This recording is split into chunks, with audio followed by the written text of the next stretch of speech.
Hey y'all, welcome to Paige's Perspective, where I help you find your inner strength to cope with life. All right, I'm going to be real for a bit. When we first began this podcast back in 2022, I had a lot to say about helping others get out of their own way. You know, I see a lot of content online that basically excuses people from being how they are. Let me explain. Okay. I see videos of people being overwhelmed and laughing about how their behavior is due to them feeling overwhelmed. And I never really liked this type of content because I felt like it's basically condoning being stagnant or condoning behaviors that actually impact others, or it's condoning lack of accountability. Another one I see is, you can't be mad at me for what I said in survival mode. All right, again, that's not accountability. This is excusing poor behavior. When I was in survival mode, I know I wasn't my best. I know I was overwhelmed. I know I may have been aggressive with my anger, and I own that. I apologize for that. I recognize that's not who I wanted to be. So something had to change within me.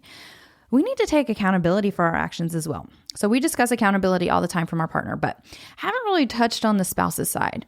Throughout my life, I have been diagnosed with general anxiety disorder, panic disorder, depression, severe OCD, and was almost medicated for BPD. All right, I decided against that because the doctor's office I went to felt really off. They diagnosed me within a few minutes, and it felt wrong. So I refused the medication and just kept going to therapy and taking care of myself. So anyway, the point is, when I've been diagnosed with any of these things, I never use them as an excuse to not grow or treat others poorly. I use it as a challenge. I was like, all right, F that. What am I going to do about it? How do I crawl out of it?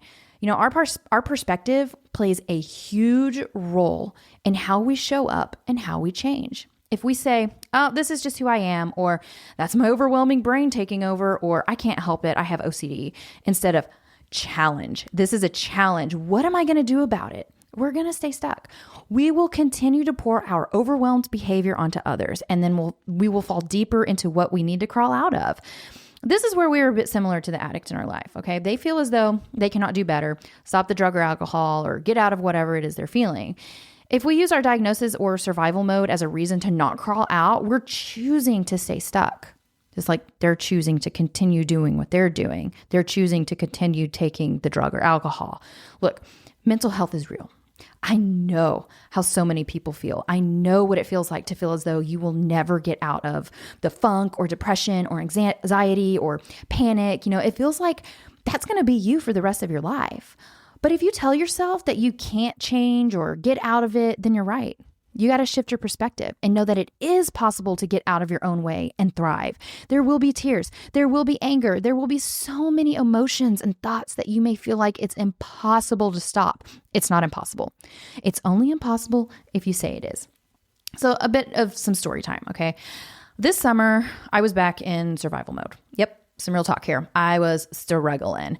I started having panic attacks again, heart palpitations, odd pain. Working out was like really difficult for me. My emotions were all over the place. I was overwhelmed, all the things.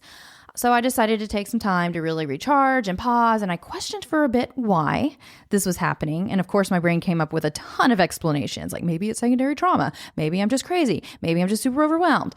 But I boiled it down to the fact that I stopped doing the things that I know help me thrive. Fueling my body with whole foods instead of sugar, movement, regulating my emotions, working on my mental and emotional self, making sure my environment is healthy, surrounding myself with growth-minded people, setting boundaries around my work. You know, so many things that I set aside because I was working really hard to help other people. You know, I lacked boundaries. I pushed when I should have paused, but also paused when I should have pushed.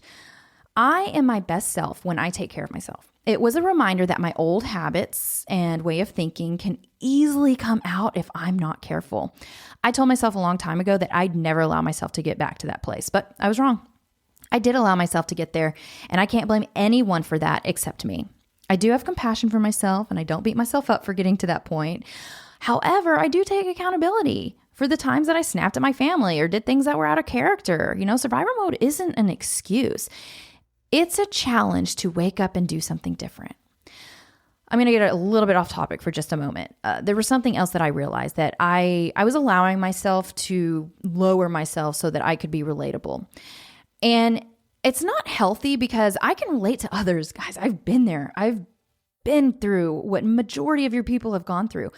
Without going back to where I was, I don't have to do that. I know what it takes to get out of that. I know how hard it is. I know when you feel like something is broken within you and it feels completely foreign to heal. But I'm here to empower you and let you know that you don't have to be stuck in that mode. It's not a fun place to be. And if you're surrounding yourself with others that don't empower you to shift out of it, you might stay stuck. I like to surround myself with those who I can learn from, those who are thriving. If people who are thriving make you uncomfortable, that's a sign, an internal signal that something needs to change within you. And I know people are uncomfortable posting their wins in our community because they fear they will trigger someone. And it's okay to be proud of your progress. It's okay to not take on the emotions of others. It's okay to be excited and happy. Many people hold back their wins, their self-care, their progress, their happiness, even the tiny little moments they're proud of. And it's not because they're not excited, but because they may be afraid that it might make someone else uncomfortable. Like you feel that your growth is going to rub someone the wrong way or make them feel behind. So you stay quiet, you dim yourself, you match the lowest energy in the room instead of the version of you that's actually trying to rise. But I need you to hear this, that your progress doesn't harm people. Their discomfort is their invitation to look at themselves, not your cue to shrink. If someone feels triggered by your self-care, your boundaries, your happiness, that doesn't mean you did something wrong. It means something inside them is asking for healing or honesty, and that's okay. We're here for them too. But it's not your job to carry that. Your job is to grow. Plus, your growth may actually inspire someone to grow as well. Okay, back to the mental health real quick. So the labels you've been given or whatnot does not mean that you can't do hard things. Being in survival mode doesn't mean you can't do hard things. It doesn't mean that's the life you've been dealt. Again, it's all about perspective. Are you going to choose to stay stuck or look at it as a challenge? We're going to love you through it no matter what and know exactly how you feel. But I also know what you are capable of. If you're using your circumstances as an excuse, I'm here to challenge that. I'm not here to judge you or shame you. I'm here to challenge you, lovingly but directly, to show you what it takes to thrive, even when you're carrying a whole alphabet soup of mental health stuff. Like, if I can crawl out of it, so can you. Learn from it. Shake your head and say, no more excuses. Let's fucking go. That motivation may be short-lived. However, you are stronger than you think and will be challenged within your life to be disciplined. I try to look at many things as a challenge instead of a poor me, this sucks. We have agency, guys. We don't have to allow our circumstances to dictate how we live. We get to decide, but you must do something to push yourself forward and recognize when you're being pulled back. You can understand your struggle and still rise through it and still take responsibility and still change your life.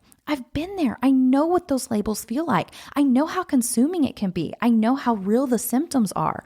But if you want a way out, you can have that too. Your pain is real, but your potential is real too. And I refuse to let you forget that. That's all I have for this week. Until next time, I'm Paige. Bye.